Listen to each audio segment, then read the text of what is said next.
This patient was referred to me for endodontic treatment of tooth number 9. As you can see, tooth has a PFM crown on it, and there is a periapical lucency associated with the tooth.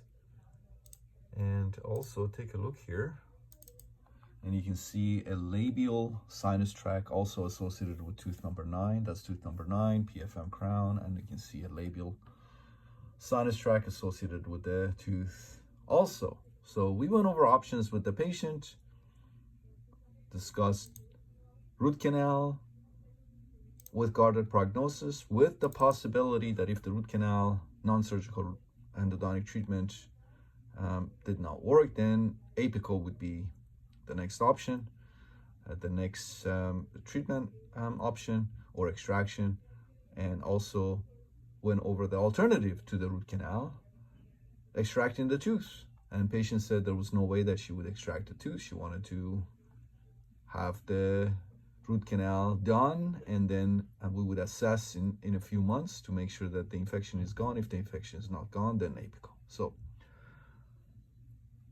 in situations like that, I can already see that the apical diameter is going to be large. So, and I also am thinking ahead of time and thinking about the possibility of this tooth needing apical, perhaps maybe in the future, if the non-surgical endodontic treatment is deemed unsuccessful. So the best thing to do would be to just prepare the tooth for possibility of the tooth needing a future apicoectomy.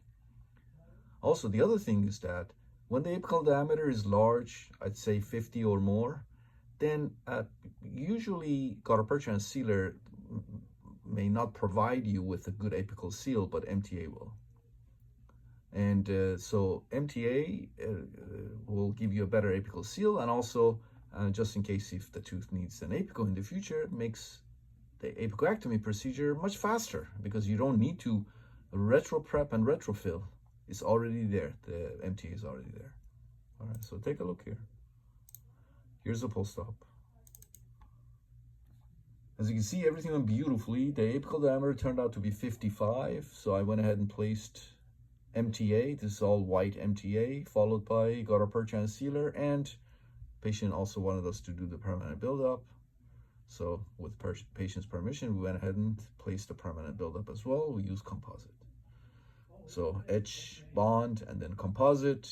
So this is good to go. We'll see this patient in 6 months to assess and see if the non-surgical endodontic treatment worked or whether or not the tooth will need an